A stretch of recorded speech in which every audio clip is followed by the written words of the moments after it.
Welcome to Halftime, a show dedicated to equipping and inspiring people to accomplish what God has prepared them for. I'm Doug Piper, and I'm a Halftime alumni, and these webinars are actually part of my Halftime journey. I want to thank you so much for joining us today. Today we have Lloyd Reeb, and Lloyd shares with us each month helpful ideas to aid us with our Halftime journey. Lloyd's a successful real estate developer who made a midlife transition looking for greater meaning, joy, and impact in his second half. For over 20 years, Lloyd has helped leaders make their second half their very best half. He's the founding partner of Halftime Institute, which is a global team that teaches, coaches, and connects successful men and women in their pursuit of significance. And he's taken this message all around the world. Lloyd is also the author of several books, including From Success to Significance, When the Pursuit of Success Just Isn't Enough, and with his wife, Linda, co-wrote Halftime for Couples. Now, if that sounds like where you are, or possibly you have been, and you'd like to work on creating greater meaning, joy, and impact in your life, or maybe you know someone that's even in that season, you can find out more by going to halftime.org. That's halftime.org. And I'll include that information again at the end of our program. Now, today, Lloyd will be chatting on one of what I think is maybe one of our most crucial topics. It's building your next season with surrounding yourself by thriving relationships. So welcome, Lloyd. I'm really looking forward to discussing this topic. And for myself and possibly other type A personalities, frankly, it seems more comfortable to just keep our head down and focus on pursuing the passion we believe God intended for us. However, what might we miss in this next season if we just keep our heads down and not nurture relationships? Yeah, that's a great question. And thanks for teaming up, Doug, with me to do these together and for your friendship. And as you were just talking about this idea of meaning, joy, and impact, I was just struck again with how much joy this journey has been for me over the last 20 some years. And not that I didn't absolutely love developing real estate, but just, for example, the joy that you and I have had of meeting some really amazing people on our webinars and serving hundreds of people every week and the notes we get back from them. So it's always more fun doing stuff together. But not only that, we need each other, right? I mean, there's things that I simply can't do that you can do. And so in your tribe for the second or half of your life or the next season of your life, you're going to need people around you that bring unique abilities. You're going to need people around you that are part of your tribe that simply encourage you, that hold you accountable.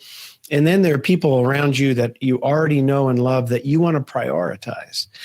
And then there's a piece of your tribe going forward of relationships that need to stop or end or be demoted in a sense because they're dragging you down or discouraging you. And the topic of your tribe is something that we haven't always included in the Halftime Institute curriculum.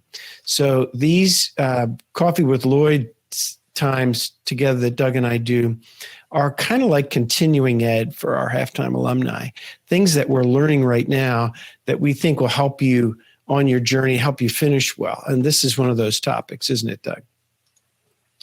It really is. And I think it's going to be particularly important. As I said, with a type A personality, we tend to be very goal focused. And sometimes those goals don't always include individuals. So I think this will be a lot of fun. But Lloyd, I'd like to just, for those that might not be familiar with this particular interface, it is different than Zoom, which I think is probably a good thing right now. Let me just cover a couple of quick logistical items. We have another live stream scheduled for June 4th at 8 p.m. Eastern with John Suddet on turning pain into purpose. And I'm really looking forward to that. And encourage you to continue our conversation by asking questions. You can click the Ask a Question link and respond to our poll, which is very helpful. We'd love for you to join in the chat and share where you're viewing this from. But don't put questions in the chat screen. We might not catch those in the Q&A. The best place to put those is in the Ask a Question field right down there at the bottom. And in the second half of our program, we will answer those questions. And for those of you joining us on LinkedIn Live, we're glad you're there. We appreciate you being there. And if you want to join in the questions, jump in on the webinar link, which is also there on LinkedIn. And just quickly, if your live stream is not playing correctly, refreshing your browser window corrects most issues. But also, we all know the bandwidth in the internet has been stressed to the max. So there's a gear symbol in the bottom right-hand corner. You can click that and adjust to a lower resolution, and that may give you smoother playback. Everyone that registered will get an email with a link to the recording, Lloyd's resources, and links to the Facebook groups. Now today, here's Lloyd's program, Building Your Next Season Tribe Surrounded by Thriving Relationships. Well, Doug, we all know the value of our network in the first half of our life. I mean, it became more valuable, didn't it, as we built a network of people that we could call on for expertise, for help, for contacts, for sales, and every part of running our business. Their network was really valuable. And we gave it a lot of intentionality. But when you start into the next season of your life, reinventing yourself, you're largely starting from scratch. And so what we want to do is really come across with a systematic way to jumpstart your tribe for the next season of your life. And we've all heard it said that the people you surround yourself with and the books you read will shape who you become. And so it is important to think intentionally about who we need around us for this next season. Most often, when we think about our halftime journey, we think about our purpose. What is it I'm going to do next in this next season? And that's natural when you come to an inflection point to answer the question of what's next.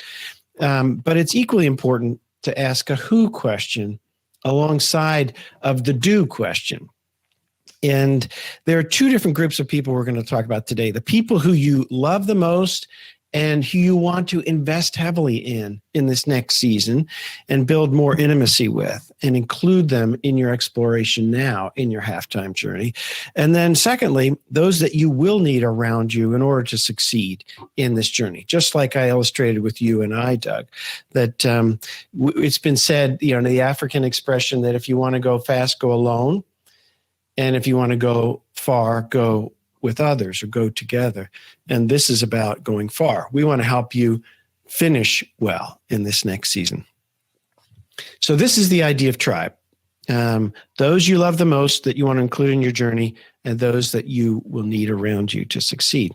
So the first piece of our 30 minutes together for Doug and I is why. It's the question, why should you put who first and then the what, which is the concept for today. And this doesn't mean that you set aside your exploration of what you're going to focus on or what you will do next or what your context should be. But it means that you stop and spend intentional time to distill it down and put it into a plan that's easy, focused, and executable. So first off, here's some of the reasons. There's 4 or 5 of them. The first one is that if your life really isn't just about you, if it's about others, then charity begins at home. So it makes sense that our next season would be focused on your spouse, if you happen to be married, your kids, your siblings, your mom and dad, the people that you love the most, your closest, most intimate friends. So charity begins at home. That's the reason to do who first and then the what. Secondly, anyone living a rich second half of their life, next season of their life, will tell you that relationships and the joy that comes from relationships trump more accomplishment. these deeper relationships that we now have the time to nurture and invest in this next season of our lives will bring us more joy than just checking the box. And even if what we're doing is bringing deep compassion to humanity. And then thirdly, sticking with your calling over the long haul is difficult, and you need a tribe around you to finish well. We've studied what does it take to finish well, and one of the key ingredients is to surround yourself with sources of encouragement. And one place for encouragement is your tribe, right? And Doug, you've been experiencing that for the last 3 years or so since you came through Halftime in your own journey. What's that like for you? Oh, it was essential to. Honestly, it was a little intimidating at first because when we first met together, I was with a half dozen other people that I really didn't know them, where their journey, and now we're all fast friends, and are some of the first people that we call when we have a challenge. And in business, we don't maybe make as many friends at that level of to that same level. So it's an amazing resource that we have, and especially during these COVID times, we've really been getting together a lot. And it's not just all about, what your calling is, right? I mean, when you had a big win in your family recently, and your daughter got into her first home, and I know that watching, that you were celebrating with those buddies of yours that have become part of your tribe, almost like your personal board of directors. Now, there's another interesting reason why to put the who first and then the what is that for some of you, your purpose is actually going to come out of your tribe. Tomas Brunegard is a CEO from Sweden. He came through Halftime, and I coached him 15 years ago. And I remember asking Tomas, if you had to pick between the perfect organization to live out this calling or spend the next season doing meaningful things with your closest friends, which would you pick? And he instantly said, my friends. He said, I've been a Lone Ranger for a long time. Now I want to do stuff with these 4 or 5 guys that I love the most. And so he wrote that out 9 years ago. Actually, he wrote that into a document that I have in my Tomas Brunegard file.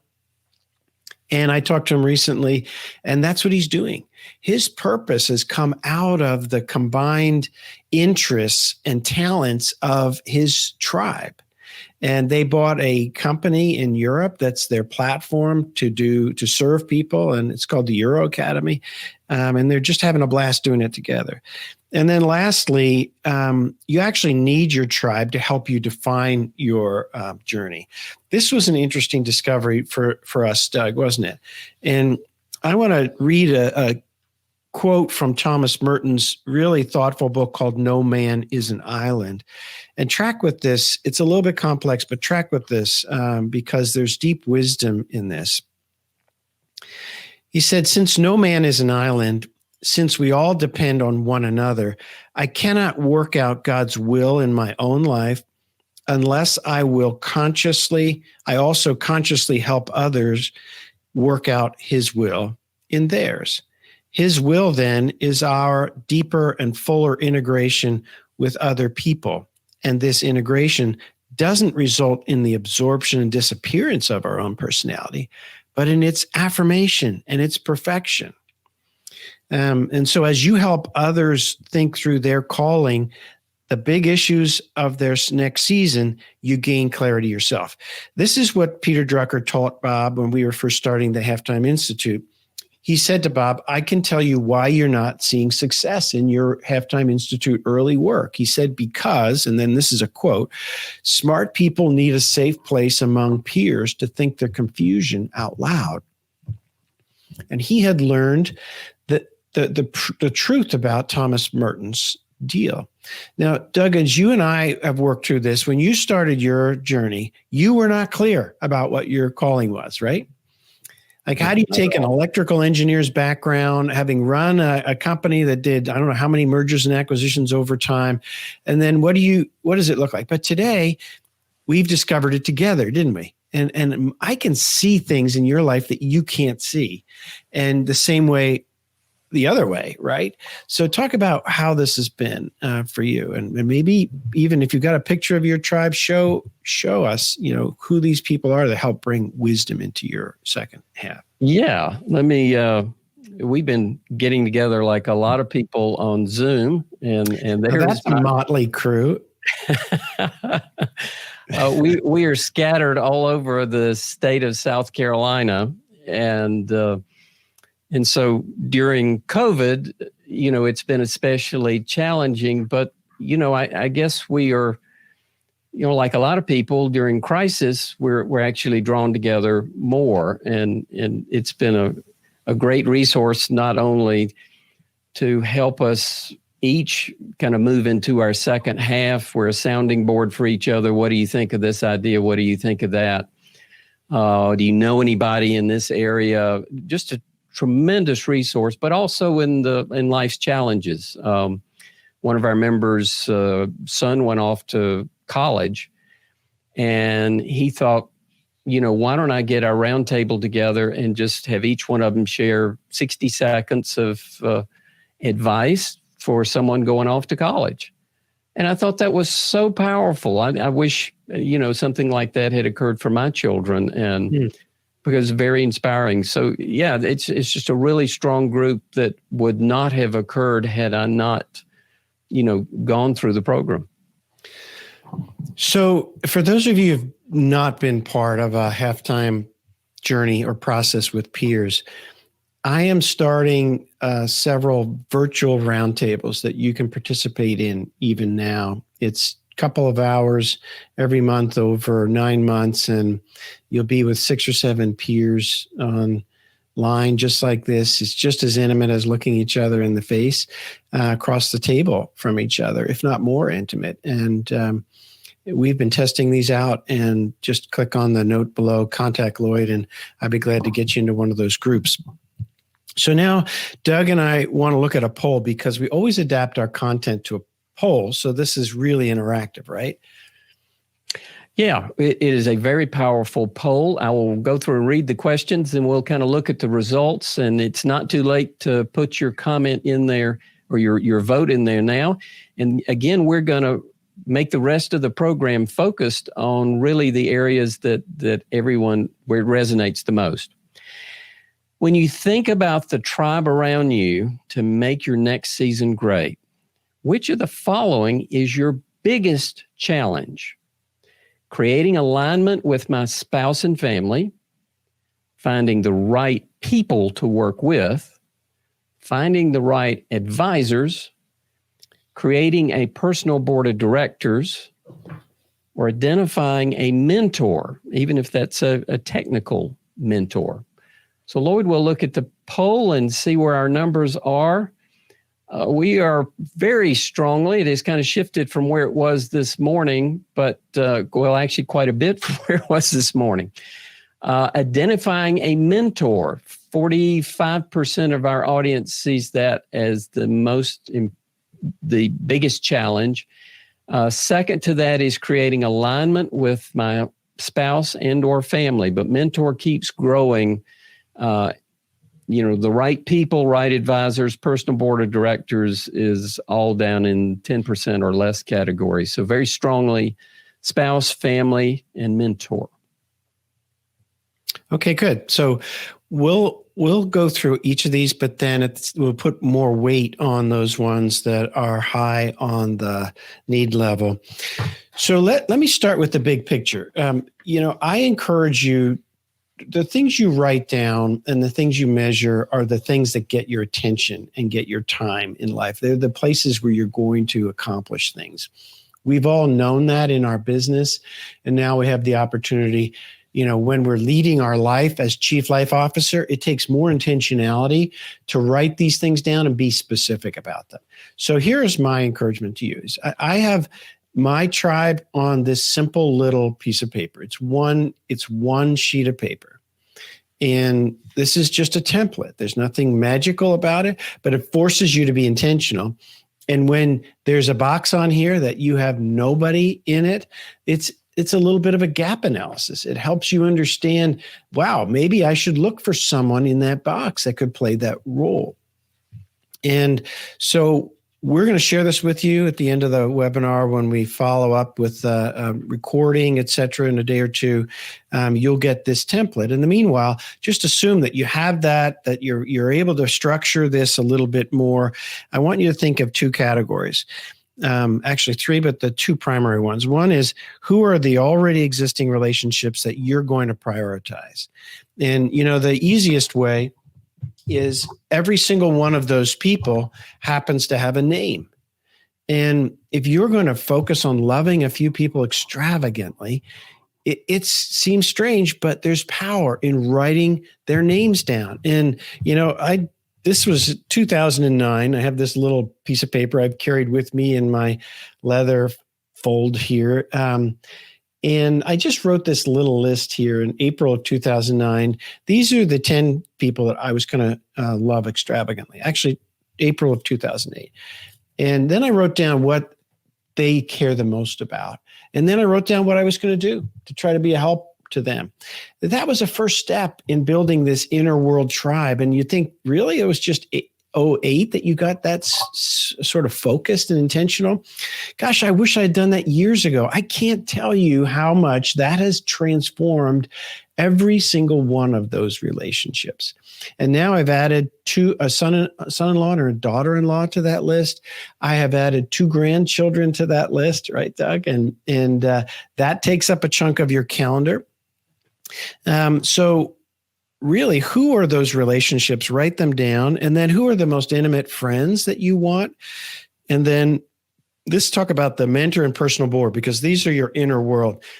There's real value in having an older, wiser person looking over your life. It's different than a personal board. A personal board of directors, and Doug and I have done a webinar on that topic, which we'll add in the link and we send you the follow-up. But a personal board are peers that are around you bringing perspective, and they're not so much accountability, although there's a little bit of accountability, but they're about wisdom for the future and perspective. But a mentor can see around corners because they've been there before you. They raise things that aren't even necessarily on your mind. The way to do it, in my view, is to first think about the areas where you need to grow in your life. Ask yourself, who do I want to be in 10 years? Who do I want to be like in 10 years? And then make a list. I made a list of 13, 14 people after Bob Buford passed away, and then whittle it down to 2 or 3 people, and then talked about that with my personal board and with my family. And that's just a process of thinking about who could bring the wisdom into your life. Now, Doug, a mentor is not necessarily a life mentor, right? It could be something specific, like in your area. You've had at least one mentor. Talk a bit about that over the last year or two. Yeah, it's been good. I would almost consider right now my roundtable to be sort of, as a group, a mentorship of some sort, certainly not an individual. So what I've been more challenged with is the technical side of things, to do all these things with the live stream events. It's as a lot of people have learned as they've tried to do more from home now that we're here at COVID. There's a fair amount of work in lighting and mics and cameras and the technology, and I'm continuing to learn more. And without a lot of technical mentors, I couldn't have got us to this point in the time frame that I have. So it was nice to hear that there can be different types of mentors, I guess, at different times in your life. Yeah, I remember I had a business mentor when my partner and I started in our retirement housing business. He was a French-Canadian guy that owned 26 or 27 retirement homes. And I would just walk through the halls with him of his facilities and learn how he created the culture that was so successful. And I knew how to design great buildings with my partner and get them built and filled up, but I didn't know anything really about creating this culture. And so there it was a simple model where I knew there was a gap in my wisdom. I was looking for someone who was 10 or 15 years ahead of me that was world class at something, and then just a simple ask. There's nothing like the power of saying, would you help me? And when I look back on the impact Bob Buford had in my life over 22 years of mentoring, it was priceless. It was multiples of what I learned at McGill University. So that's the first group. The second group is those relationships that need to come to a necessary ending.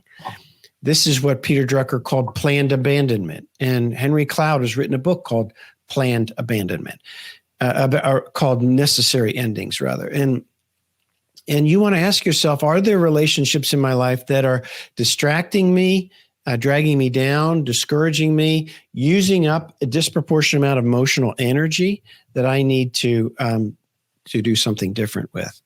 Then the third category is those people that you need around you to live out your mission, your calling. It's hard to know who you need around you if you don't know your calling, if you don't know your mission statement. So the first thing is get clear on your calling and your mission statement. But once, assuming that you have clarity, then you want to ask yourself, who are the people that I need to work with? Like my assistant, Priscilla, my colleague that does everything with me in terms of planning and organizing life. And she and I just bring so much to this together, but we couldn't do it without each other. And David Wong in Hong Kong we're partners. We talk every month. They're going through some significant disruption in Hong Kong right at this moment. We're in this together, and we're helping a tribe of half-time men and women in Hong Kong adapt to the challenges they face. And then secondly, advisors. You need some expert advisors. In my case, a financial advisor, Hunter Pugh with Ron Blue and Company, an estate attorney that has the same values I do and that is nearby so that if something happens to me, Linda can meet with them. A pastor, my lead pastor at our church is a big part of my journey. Maybe a marriage and family therapist. It's a strength, not a weakness, to have a therapist on speed dial. And then industry experts, leaders, thought leaders, influencers. And I have a whole list of those. It's the biggest group in my list, in my map. My tribe map is this category of experts. For example, Tom McGee is a part of the halftime team. He is world-class at adult learning techniques. Everything that Doug and I are doing is built around how adults learn. It's interactive because that's part of how adults learn. Tom McGee is part of our team, and he is a world-class expert at that after a long career in that kind of collaborative, action-based learning at Ernst & Young and other places. Gary Verink is part of my tribe, who's a halftime alumni that was the COO for International Justice Mission. And so when I need expertise around human trafficking, because I'm helping someone through halftime that wants to serve in human trafficking, I go to Gary Verink.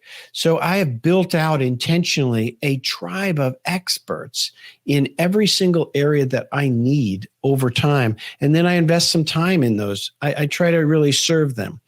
And in exchange, they serve the people that we're trying to help. And then the people that you serve. This is the other important area of your tribe. There's a long tail, as you know, to the relationships that I have with the people that we serve. And so a part of my week, every week, goes to just checking back in with people, or people come back to me in a crisis, and I have to be able to allocate time to that. I have to leave enough time on my calendar to be able to love and serve that part of the tribe, the people that I serve. And they're going to be people you're serving that need to have some kind of long-term relationship with you, and they're part of your tribe. You need to continue to serve them.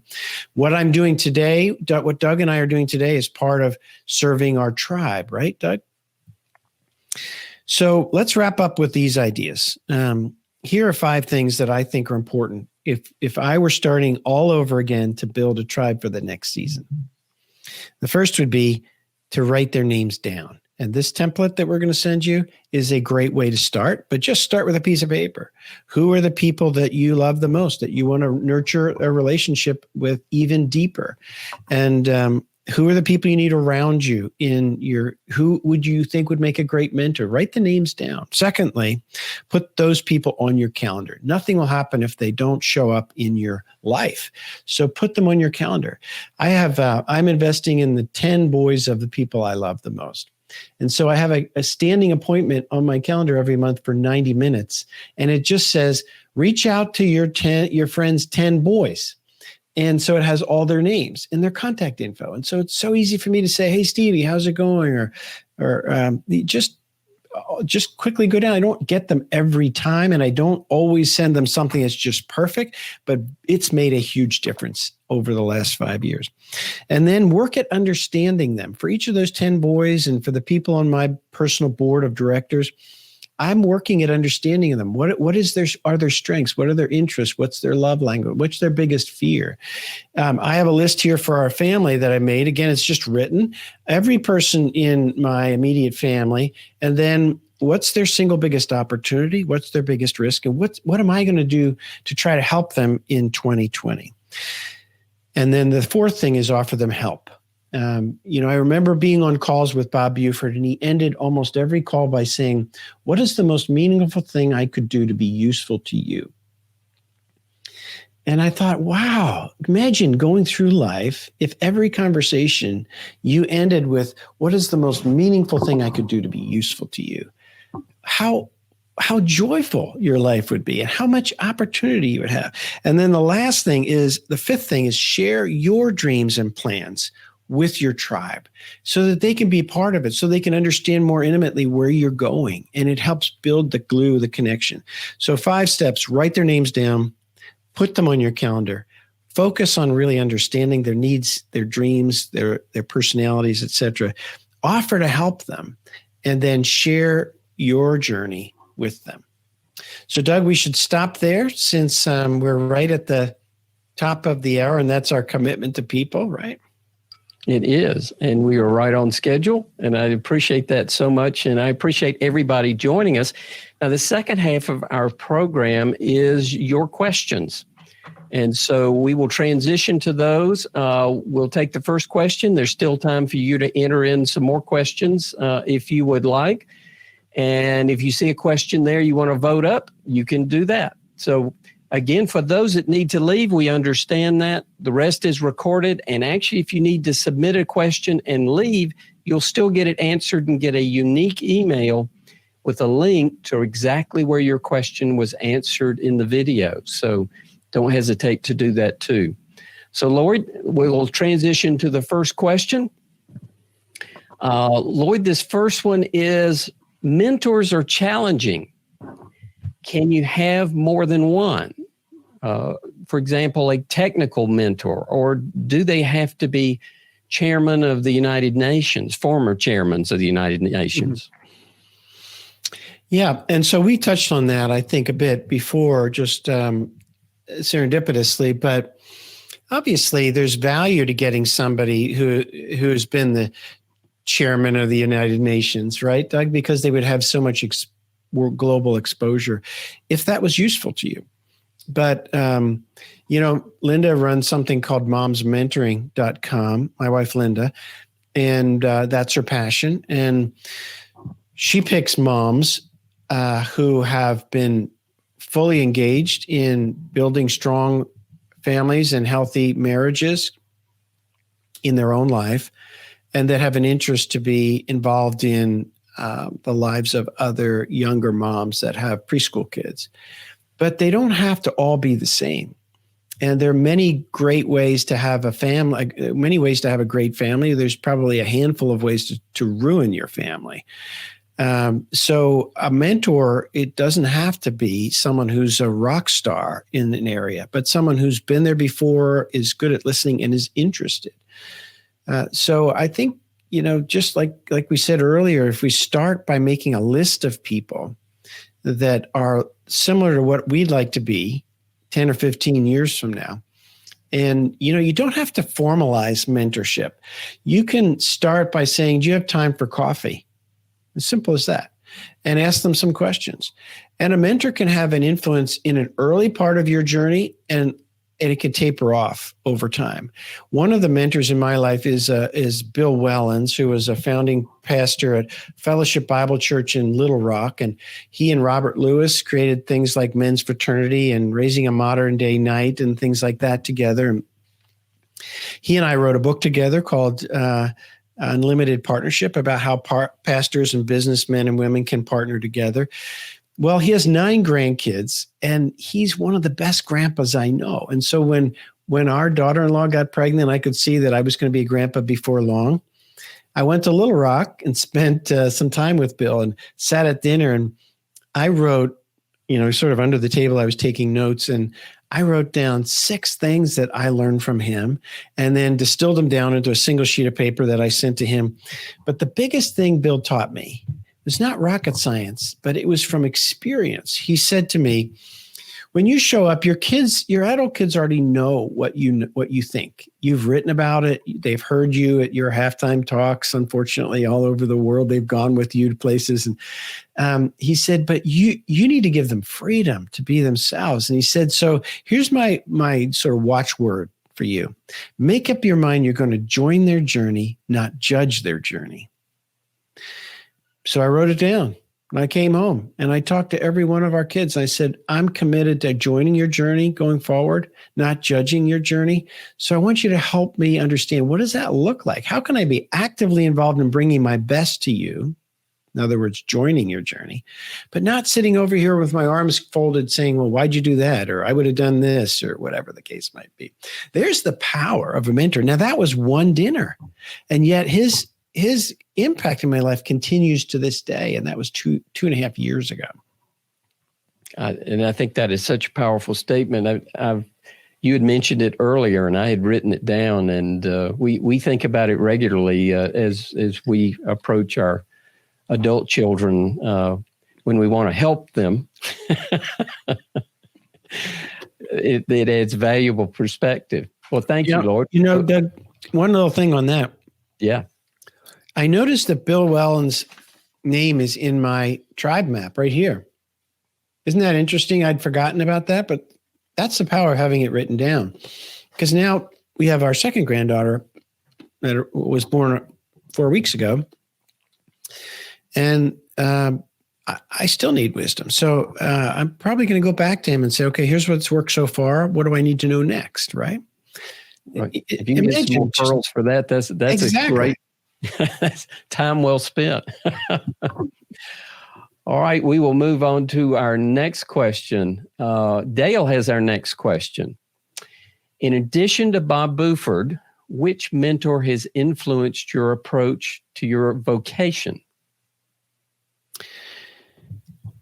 Well, one person that I have had the privilege of being a part of his journey when he was in halftime was Senator Dan Coates, who then went back. He had been ambassador to Germany after a long career in the Senate, chose to go back into the Senate and became the director of national intelligence and retired from that in August. And I had a conversation with him recently, and I asked him, at this season of my life, I'm in an inflection point of I've done this for 22 or 3 years.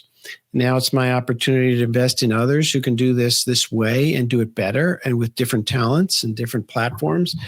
So a couple things happened when I picked up the phone to call Dan Coates.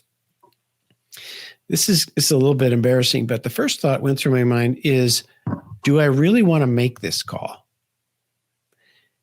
And that was rooted in laziness, because I knew that if I reached out to him and sent him my roadmap, and if we started in a conversation about where to from here, that I wouldn't really be able to just drift.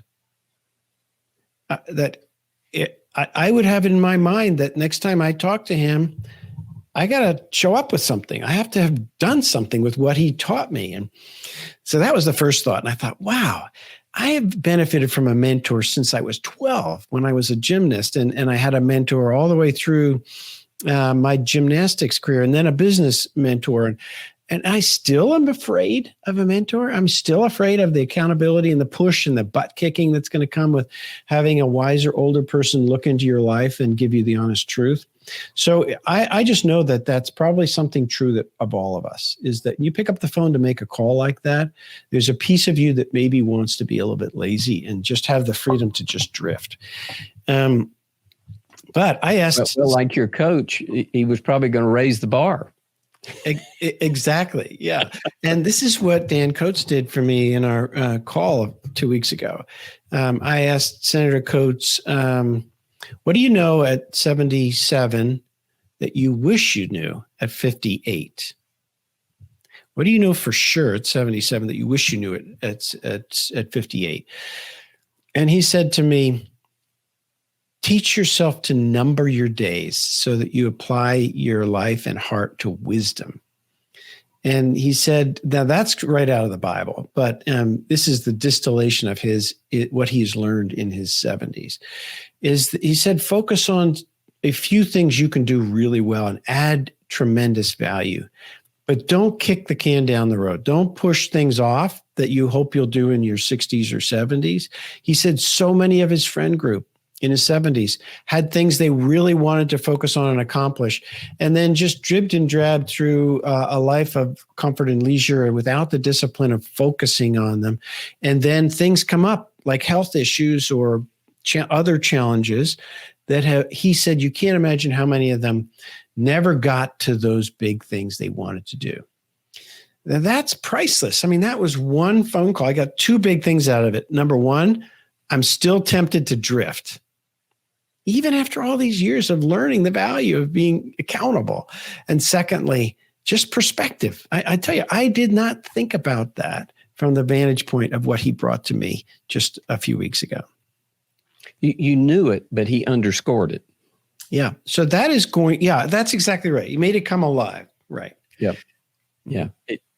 There's a difference between knowing something and then really feeling it. And he brought it home. Well, that was a great question, Dale. Tom has our next question. Lloyd, would you talk about the makeup of your own personal board? I'm interested in your thought process as you put the board together, the diversity of the group, what each person brought to you, et cetera. Yeah. So first of all, history has shown that some of the best, history makers have had a personal board. C.S. Lewis, William Wilberforce, et cetera. They called them different things. That's just nomenclature. But they were intimate relationships where people were intentionally looking into and speaking into their lives, and where they were committed to acting on what they learned. We've done a lot of work around making this easy. I've participated in 4 or 5 personal boards of the people I've coached over the years, and I'm in 2 of them right now. I do it really well. I love these people, obviously, but I do it to learn, and everyone is different. So I think that should be comforting. There are some common things that work, and there are a few things that make a board not work. So here are some of the common things about building a personal board. They should be people who know and love you. They should be people that you consider to be wise, and they should bring different perspectives, and they should have the time and the inclination to speak the truth into your life. If they don't have time, I remember being on a board with somebody that he was always in an airport. One of the participants on the board was always in an airport with noise in the background, or in a convertible car with wind blowing through his microphone. And I just thought, gosh, he's just kind of doing this, whatever, but that's a distraction. That's not going to help you. You're likely to get bad advice. My personal board is just 3 people. We don't really meet together, all of us together, although they do come over for dinner and we hang out sometimes that way. They all live nearby. I find that helpful, but that's not essential. The other boards that I'm on of people, they have, one has 3 people that are local in his own neighborhood that he really, really is close to. His pastor from previous city that they lived in, and a close family friend from back in New York, where their family originally came from. So those are the characteristics of mine are Randy, James, and Lori. Randy's an anesthesiologist. Now, anesthesiologists don't just give you a little bit of this injection and a little bit of that injection. They're precise, right? They're data driven. And so Randy wants to know the facts. And so he needs to know exactly what am I doing with my time and energy and money, et cetera. Lori is a talented banker from Bank of America and very deep faith. She's a prayer warrior, you'd call her. She prays a lot. She prays for each and every event that I do here and around the world.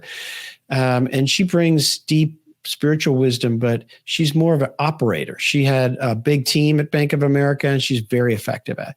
And then James ran a national sales team for a pharmaceutical company, and he's emotional. He wants to talk things through.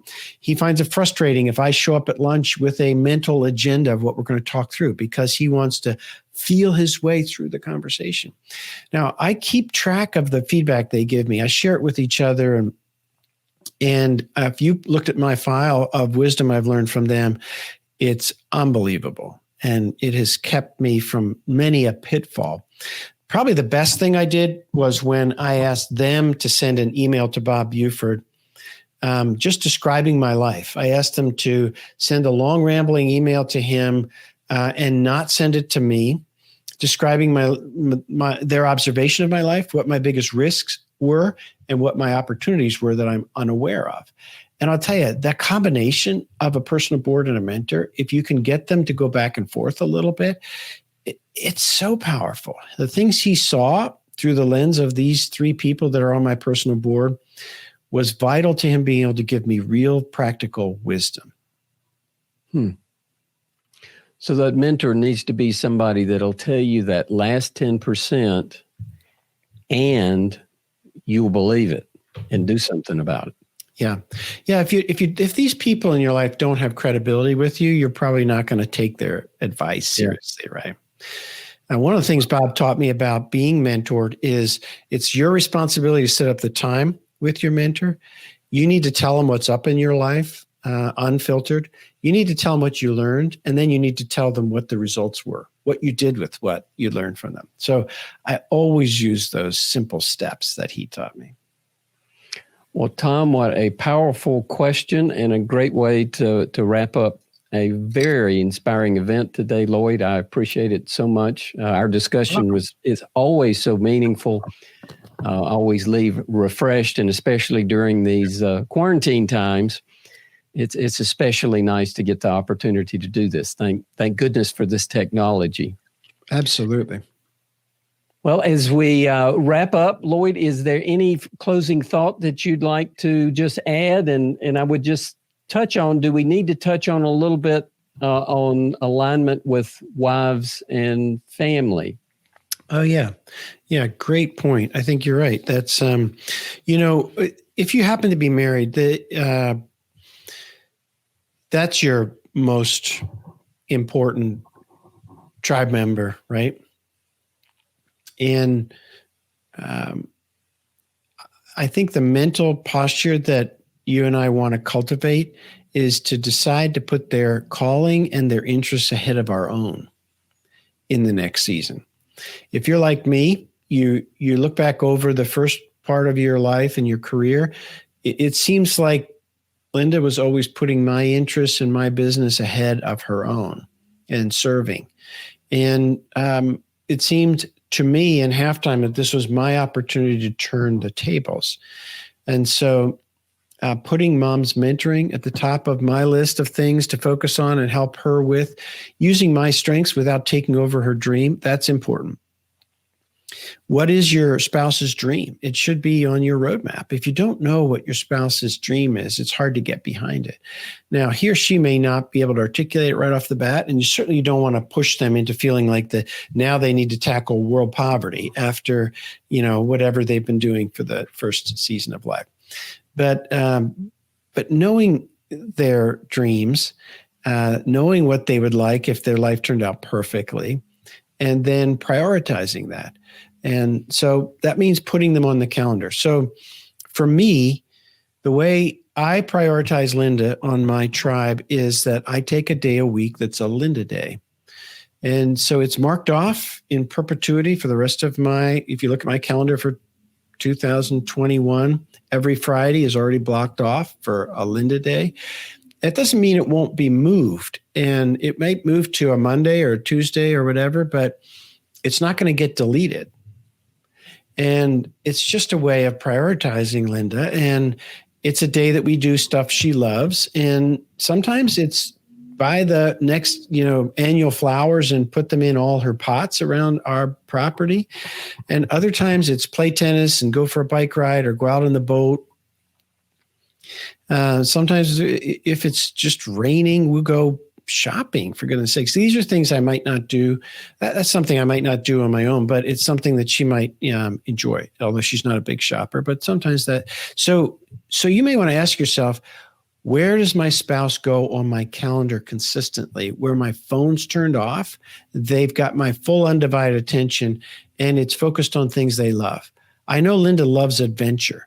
And so every Linda day, I try to bake some kind of adventure into the day. And sometimes I'm successful. You and I have talked about this, Doug, but not every Linda day is a golden day. And you might say, well, that's bad. And yeah, I used to feel like if a day that was a Linda day wasn't a golden day, that I had failed at it. But what I've learned is that if I have 52 Linda days a year, and if 35 of those are golden days, it might be that the other 15 or however many were the days that were essential, where we had deep, maybe difficult conversations that made the 35 golden days possible. But to have 35 golden days with your soulmate or your spouse every year for the rest of your life, that's a great second half. And I believe it's about intentionality. And not every spouse is going to want to spend a day doing something with us, right? Yours looks different than mine, doesn't it, Doug? It does. but it still goes back to, I think, what Senator Coates told you, and that is measuring your days. So you've measured out those 52 days, and it sounds like that's an essential part of the alignment in our second half. Yeah. We've been doing that for 10 and a half years now. And when we came up on the 10-year mark, I did a book. Every Linda day, I take a picture of Linda. And I don't know that she knew that. So I did one of those books that you get printed with a hardback thing. And it was 10 years of Linda days. And I gave it to her. And as I was preparing that, I realized this is the single best thing I've done in the last 10 years. This is truly priceless. And I'm just so thankful I did it. So to me, that's irrefutable evidence that prioritizing your spouse and your kids. I have a standing date with our daughter, Carolyn, who lives in France. Every month, she goes to her favorite restaurant at dinner, and I go to mine at lunch because they're 6 hours ahead of us. And we have a date on FaceTime. And we talk about life just like we had dates all her growing up years. Every month we had a date. So I can't, the surprising thing for me, Doug, is I go to my favorite restaurant in Davidson, North Carolina, and the waitresses almost always say to me after I get off my FaceTime call with Carrie, they almost always say to me, she is so lucky. And I thought, wow, that's one lady telling me from her perspective that to have your dad prioritize you every month for an hour-long date face-to-face in your favorite restaurant is is a thing, right? It's a big thing. And that vantage point, I never expected to have them say that to me. Right. But to me, that's part of building your tribe, as important or more important than, us as a team that are serving half-timers. Wow. Well, this was fantastic, Lloyd, and I appreciate everybody that's there with us today. We appreciate you being here with us and joining us for today's program, and we'll do more of these in the coming months. Our next one, though, is actually June 4th. It will be at 8 p.m. Eastern with John Sundit, and it'll be Turning Pain into Purpose. The webinar is recorded, and the link will be sent to everyone that has registered. Feel free to share that out. We will also be posting it shortly on YouTube and in other locations. So we appreciate you joining us today. Everyone have a fantastic rest of the week and weekend, and we look forward to catching you again sometime. Bye-bye.